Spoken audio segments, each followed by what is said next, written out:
안녕하세요. 공인중개사 김태훈입니다. 네, 처음으로 이렇게 유튜브 동영상으로 찾아뵙게 되는데 일단은 제가 이 촬영을 하는 데는 두 가지 이유가 있어요. 첫째는 이제 공인중개사 자격증을 저처럼 이제 취득을 하려고 하시는 분들, 근데 직장인분들이라든지 육아에 전념하시는 우리 전업주부님들 같은 경우에는 굉장히 시간적으로 여유가 부족합니다. 저 또한 그랬고요. 그래서 일단은 저 같은 경우에는 학원도 안 다녔어요. 안 다니냐 못 다닌 거죠. 시간이 없어서. 그래서 어떤 식으로 좀 하셔야지 효율적으로 이 자격증 취득을 좀 빨리 취득을 할 수 있나, 그런 이제 공략 아닌 그런 부분으로 어떻게 공부를 하셔야 되는지 접근 방법을 좀 알려드릴 거고요. 네, 두 번째는 제가 공인중개사로서 이제 일을 시작하는데 저처럼 이렇게 아침에 출근해서 저녁에 끝나시는 분들, 아니면은 이제 시간적인 여유 없으신 분들은 또 집 보기로 가기가 굉장히 힘들어요. 그 시간대가 아니면은. 그래서 원하시는 시간대에 직접 집을 보시는 것처럼 제가 직접 집에 가서 동영상 촬영을 하고, 그 부분에 따른 뭐 상권 분석이라든지 입지 분석 이런 부분부터 토대로 다 촬영을 해드릴 거예요. 그래서 그거를 보시고 이제 직접 내가 집을 보러 간 것과 같은, 말이 계속 꼬이네요. 간 것과 같은 이제 실제적으로 보는 것처럼 제가 직접 촬영을 하려고 합니다. 처음이니까 조금 이해해주세요. 좀 말이 버벅거리네요. 일단은 오늘은 제가 공인중개사 자격증을 어떻게 취득을 했는지 그렇게 간략한 얘기만 소개를 해드리고, 이제 중점적으로 보셔야 될 두 가지 사항만 먼저 안내를 해드릴 거예요. 이 영상을 보시는 분들 분명히 도움 되실 거라고 제가 자신합니다. 왜냐면은 제가 여러 가지 시도를 한 다음에 썼던 방법이고 분명히 효율적이에요. 예. 그렇기 때문에 오늘 뭐 여러 가지 방법이 있지만 그 중에서 두 가지 방법만 좀 안내를 해드릴 거고, 일단 첫째로는 나한테 맞는 강의를 해주시는 교수님을 찾는 겁니다. 이게 굉장히 어려워요. 저 같은 경우에도 교수님을 몇 번을 바꿨는지 몰라요. 일단 저는 제 상황을 먼저 말씀을 드려야겠죠. 저는 아침 8시 반 정도에 출근을 해서 저녁 6시 반에 끝났어요.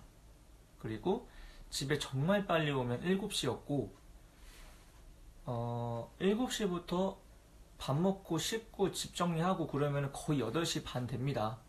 그래서 공부 준비한다고 하면은 9시, 그냥 딱 9시부터, 저녁 9시부터 이제 시작을 해야 되는 상황이에요. 내가 자는 시간을 좀 줄이고 공부에 매달리면 되겠지 해서 이제 저는 이제 새벽 한 2시 정도에 잔다고 치면은 9시부터 이제 10, 11, 12, 1, 2, 5시간 하루에 5시간 마음 잡고 공부하면 되지 않을까? 뭐 이렇게 생각을 했죠. 전혀 아니에요. 5시간 공부로는 정말 따기 어려운 시험이 됐습니다. 이 공인중개사 자격증이 예전에는 굉장히 따기 쉬운 그 자격증 중에 하나라고 다들 생각을 하셨더라고요. 저 또한 그랬어요. 뭐 우리 예를 들면은 뭐 그 문제은행 같은 거, 그러니까 기출문제집 같은 거만 사가지고 그것만 달달달달달 외우고 하면은 이 정도는 뭐 가뿐히 시험 합격할 수 있겠다라고 생각을 저도 했었죠. 그렇기 때문에 저도 기출문제집 굉장히 많이 샀어요. 네, 한 출판사 3개 정도 그 기출문제집을 다 샀는데 결론부터 말씀드리면 소용없었습니다. 저는. 예. 그래서 어떤 식으로 공부를 하셔야 되는지는 제가 다시 설명을 드릴 거고, 일단은 본론으로 돌아가서 나한테 맞는 교수님과 동영상 강의를 찾아야 되는데 굉장히 어려워요. 저는 제가 대표적으로 이용했던 카페가 035, 그리고 공전무, 그리고 공인무, 이렇게 3 카페를 제가 왔다 갔다 하면서 저한테 맞는 교수님 강의를 계속 들었습니다. 그러니까 샘플 자료 있잖아요. 샘플 강의 한 20-30분 되는 거, 그거를 듣고 이제 판단을 해서 교수님을 결정을 했는데 저 같은 경우에는 민법 같은 경우에는 교수님을 몇 번 옮겼고요. 그리고 2차 과목 같은 경우에는 이제 공법도 옮겼고 공시법도 옮겼고 세법도 옮겼어요. 그러니까 제가 처음부터 계속 12월부터 시험 보는 10월까지 계속 믿고 갔던 교수님은 일단 학개론, 네, 학개론 교수님 있었고요.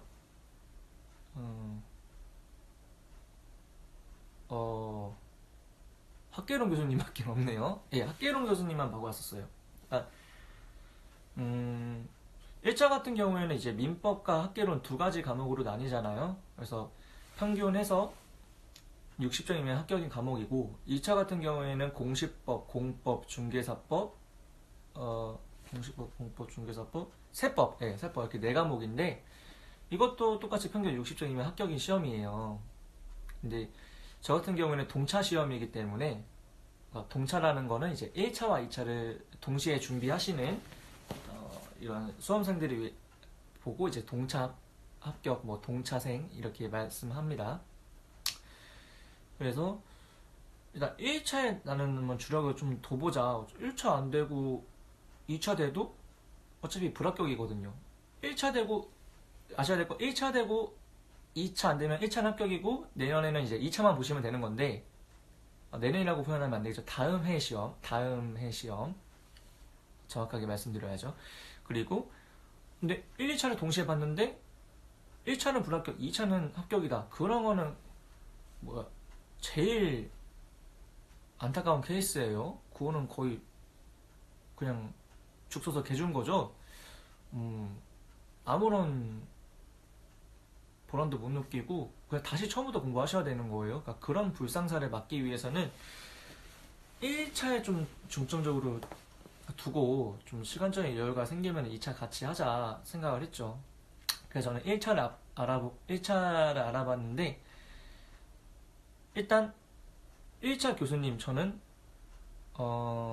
지금 계실지 모르겠는데 이제 신혜영 교수님 강의 추천해드리고요. 그리고 학개론은 이동기 교수님 강의 추천해드립니다.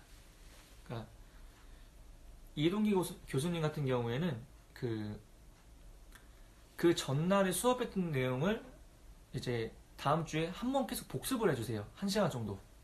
근데 그게 굉장히 큰 도움 됩니다. 예.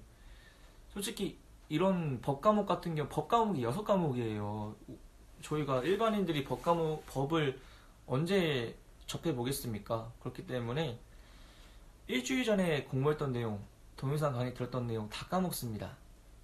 근데 한번 짚고 넘어가 주시니까 저번 주에 했던 내용이 이게 살아나는 거예요. 예. 그래서 그거를 듣고 계속 컨택 계속 짚어주시니까 저는 굉장히 도움됐어요. 그거를 계속 믿고 저는 10월달까지 읽고 갔고요. 민법 같은 경우에는 저는 굉장히 많이 옮겨 다녔어요. 그러니까 처음에는 이제 공정부에 계시는 이제 교수님들 강의를 좀 듣다가 모르겠어요. 그러니까 개인마다 맞는 성향이 있겠죠. 저랑은 조금 안 맞았어요. 그래서 찾다가 이제 신희영 교수님 강의를 이제 유튜브에서 봤는데, 신희영 교수님 강의가 2017년까지밖에 없었어요. 저는 2018년도 준비생인데, 그래서 1년 전 강의를 들었습니다. 개정사항이 많은 이제 2차 과목 같은 경우에는 전년도 강의를 듣는 거는 추천해드리지 않는데, 민법이라든지 학개론 같이 개정사항이 그렇게 많이 되지 않는 과목은 1년 정도 전 강의를 듣는 것도 크게 나쁘지 않았어요. 그렇기 때문에 그렇게 판단했기 때문에 신혜영 교수님 강의를 들었고, 굉장히 기초적인 부분부터 이렇게 끄집어 내주시고 강의를 또 재밌게 해주세요. 예, 한번 들어보시면 알 거예요. 저 믿고 한 3, 40분 정도만 한번 봐보세요. 굉장히 재밌습니다. 처음부터. 그리고 민법과 학개론 같은 경우는 이렇게 두 교수님을 선택을 했고, 2차 과목까지 말씀을 드리고 싶은데 2차 과목 제가 다음 시간에 말씀드릴 거예요. 시간이 굉장히 오래 걸리네요. 생각보다. 이거를 제가 글로 쓰려고 했으니 이게 제대로 전달이 되겠습니까? 네, 그럼 이제 제가 저만의 어떤 식으로 효율적으로 공부했었는지 한번 말씀드리겠습니다. 뭐 전반적인 내용들은 제가 나중에 또 설명을 드릴 거고, 일단 첫 번째는, 두 번째죠. 아까 말씀을 드렸으니까 죄송합니다. 두 번째는 바로 어플리케이션을 이용해라입니다. 어플을 이용해라. 말씀드린 포인트가 저 같은 경우에는 직장인이었어요. 그렇기 때문에 시간이 너무 없었기 때문에 그래도 핸드폰은 항상 가지고 다니시잖아요. 그래서 핸드폰으로 어플 하나 다운을 받습니다. 그 어플이 기출문제 요약집, 그러니까 기출문제에 대한 어플인데 공스모라는 어플이 있습니다. 제가 했을 때는 무료였는데 이제 거의 저 수험 기간 끝나가기 전부터 이제 유료로 잠깐 전환이 됐어요. 근데 몇천 원밖에 안 해요. 그렇기 때문에 굉장히 큰 도움이 되실 거고, 2006년부터 2018년도까지, 그러니까 총 한 13년도치의 기출문제가 수록이 되어 있는 어플이거든요. 굉장히 좋아요. 자, 그 어플 때문에 합격했다고 해도 과언이 아닙니다. 민법 같은 경우, 뭐 학개론 같은 경우에도 그렇고 다 각 파트별이 있어요. 각 파트별이 있는데 내가 시험에 나오지 않는 파트가 있거든요. 근데 그 파트를 집중적으로 공부하시는 분들 보면 굉장히 안타까워요. 이게 총 100점 만점에 60점만 평균만 맞으면 합격을 하는 시험이기 때문에 굳이 그 기본서 전체를 다 훑어보실 필요는 없어요. 네, 집중적으로 나오는 파트가 있습니다. 그 파트를 집중적으로 분석을 하셔야 되는데, 그거를 일반 책으로 보려면은 저는 좀 힘들었어요. 그렇기 때문에 그 공스모라는 어플을 통하면은 각 파트별로 이제 나눠져 있습니다. 뭐 민법 같은 경우에는 민법에 안에는 물권법이라는 파트가 굉장히 많이 나오죠. 시험 문제에서. 그 물권법 파트 중에서도 뭐 지상권, 지역권, 저당권, 유치권 뭐 이런 식으로 문제가 한 문제씩 나오는데 저 때는 이제 저당권 혹은 지상권에서 두 문제가 나올 수도 있다라는 뭐 그런 강의 내용이 있기 때문에, 또 전년도 시험에서도 그 부분 파트는 별로 안 나왔기 때문에 이제 그 부분을 집중적으로 이제 파악을 했는데 굉장히 도움됐어요. 그러니까 공스모라는 어플 이용하세요. 이걸 해보세요 아니라 하세요. 예, 정말 도움 많이 됩니다. 그래서 1년치 10개월치 하면은 몇천 원일 거예요. 예, 그거로 보시면은 도움 많이 되시는데, 시도 때도 없이 보세요. 시도 때도 없이 보시고, 저 같은 경우는 집에 와서 그 어플 켜놓고 이렇게 민법 보이시나요? 민법 그래서 처음 이 권리 변동부터 이렇게 시작해서 이렇게 계속 정리를 했습니다. 잘 안 보이죠? 안 보이죠? 죄송해요. 일단 이렇게 계속 이렇게 정리를 합니다. 그러니까 어떻게 정리를 하냐면은 기출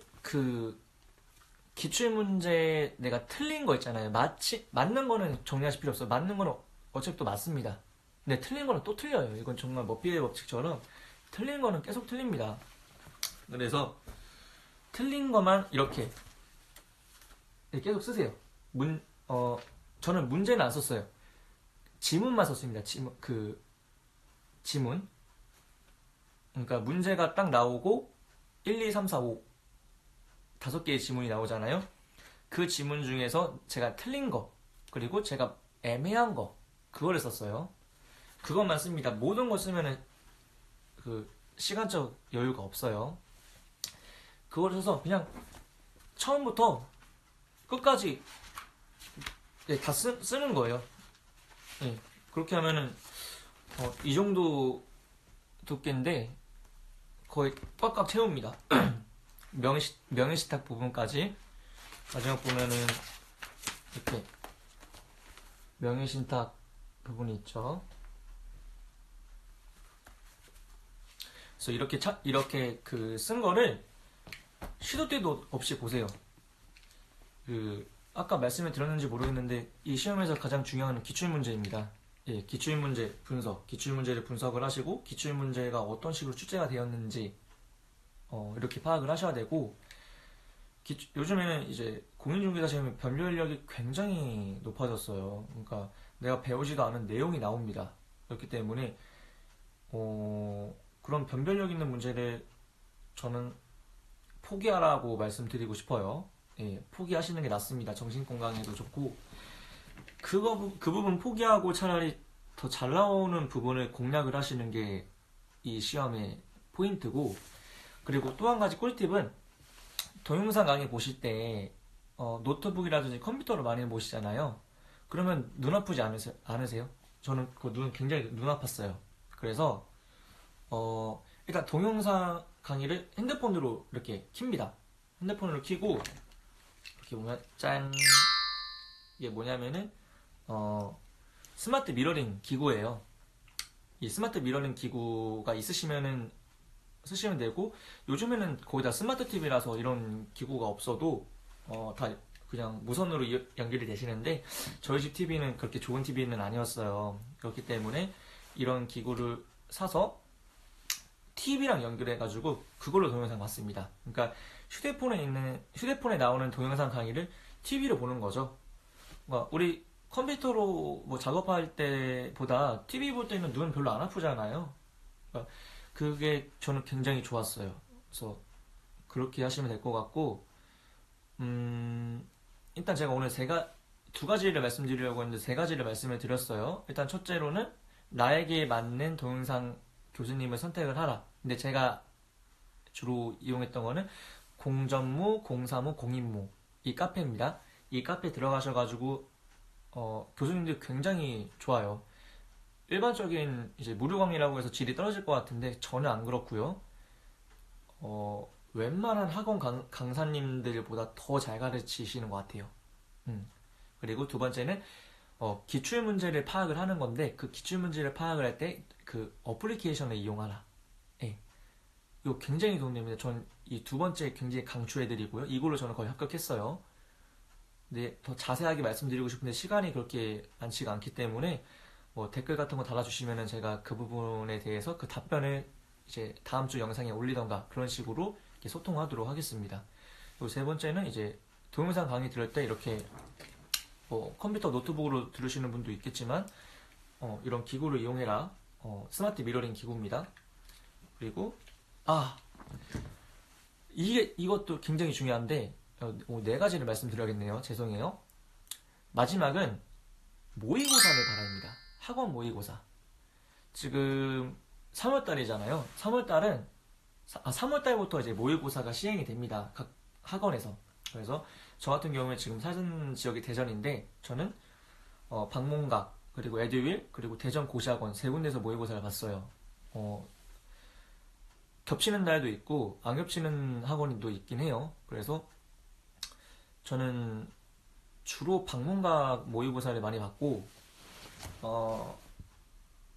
별로 안 해요. 1차 4,000원, 2차 4,000원, 총해서 8,000원이거든요. 동차 하시게 되면은. 그래서 이 모의고사를 봐야 되는 거는, 이 시험이라는 게 저희가 100점 만점에서 60점만 맞으면 되는 거지만, 내가 아는 것도 시간 안에 풀지 못하면은 완전 말짱 도루묵이에요. 학원에서 모의고사는 정말 보셔야 되는 게, 그 상황감, 긴장감을 직접 체험을 하셔야 되고요. 그리고 시간 안배를 분명히 하시는 습관을 들이셔야 되고, 그리고 어떻게 마킹을 하셔야 되는지 이 부분도 분명히 아셔야 됩니다. 그렇기 때문에 3월부터 이제 모의고사 진행되니까 꼭 보시고, 모의고사를 보는 또 다른 이유는 내가 어느 정도 실력이 있는지, 그러니까 어느 정도의 실력이 됐는지를 파악을 하는 데에도 있어요. 그 모의고사를 안 보시잖아요. 그러면은 안 보셔도 상관은 없겠지만, 근데 저는 이건 무조건 봐야 될 것 같아요. 예, 모의고사는 왜 그러냐면은 말씀드린 것처럼 내 위치를 아는 거예요. 그래서 저 같은 경우는 그랬거든요. 이렇게 공부를 하면은 기출문제 같은 건 몇 번 보면 답을 외우는 경우가 많아요. 그렇기 때문에 실질적으로 내 위치가 어디고 내 실력이 어디지? 이렇게 생각을 하는 경우가 많았거든요. 그래서 그 제가 본 모의고사 같은 경우에는 이제 한 일주일 정도 뒤면은 전국 석차라고 하죠. 전국 석차가 나옵니다. 그래서 그 석차에서 30% 정도 안에 드신다라고 하면 상위권이라고 생각을 해요. 그래서 그런 분들은 시험 합격에 굉장히 그러니까 굉장히 유리하실 거고, 저 같은 경우는 항상 20% 안에 들었어요. 예, 어, 제 자랑은 아니고, 일단은 그렇기 때문에 모의고사를 보면서 만약에 점수가 너무 안 나온다, 그럼 내 공부 방법이 잘못되고 있는 거거든요. 그렇기 때문에 저는 모의고사를 보면서 내 공부법이 틀리지 않았구나라고 확신을 또 할 수 있었습니다. 그래서 모의고사 보시는 거를 정말 강추. 모의고사는 무조건 보세요. 모의고사는 무조건 보시고, 네 가지네요. 말씀드리다 보니까 네 가지인데, 이 부분들부터 일단 실행을 해보세요. 첫째로 이제 시간이 없으신 분들, 처음에 말씀드렸지만 어디를 가시던지 휴대폰으로 어플리케이션 보면서 기출문제 어떤 식으로 나왔고 내가 계속 틀리는 부분이 뭔지 계속 보시고요. 그리고 모의고사 꼭 보시고요. 제가 말씀드렸던 부분에서 두 번째랑 네 번째는 무조건 하세요. 예, 무조건 하시고, 첫 번째 말씀드렸던 동영상 인강 같은 경우에는 이제 나한테 맞는 교수가 저랑 다를 수도 있으시니까 질문해 주시면 제가 추천해드리고, 세 번째 말씀드렸던 이제 이런 스마트 미러링 기구 같은 경우에는 이건 필수가 아니라 선택입니다. 근데 저는 확실히 피로감이 확 줄었기 때문에 이 방법 이거 추천해드리고요. 주저리주저리 말이 많았는데 제대로 전달이 됐는지는 모르겠어요. 더 말씀드리고 싶은 게 많은데 이거를 글로 쓰려고 했다니 참 저도 미련하네요. 그러니까 제가 처음이라서 이렇게 말재주가 없긴 한데 피드백 주시고 질문해 주시면은 다음 시간에는 그 부분 관련해서 답변해드리면서 다시 한번 어떻게 또 진행했는지, 또 말씀 안 드린 노하우가 몇 가지 더 있어요. 그 방법도 말씀드리고 싶은데 조금 시간이 없기 때문에 오늘은 이렇게 정리를 하고 한번 꼭 제가 말씀드리는 방법 꼭 실천해보세요. 그러면은 분명히 모의고사에서 확연하게 느껴지실 겁니다. 문제 풀지 말라라고 하는 분들 간혹 계시는데 문제 푸셔야 돼요. 예, 문제 무조건 푸셔야 됩니다. 처음부터. 예. 그래야지 어떤 식으로 이 시험이 나오는지 알 수 있기 때문에 문제는 무조건 푸세요. 예, 개념도 안 잡혔는데 문제 풀어라는 분들인데 말씀이 맞긴 맞지만 문제를 푸셔야지 어떤 부분이 나오는지 압니다. 예. 그래서 그 부분 관련해서도 다음 주에 제가 한번 정리해서 말씀드리는 시간 갖도록 하고, 오늘은 여기까지 하겠습니다. 감사합니다.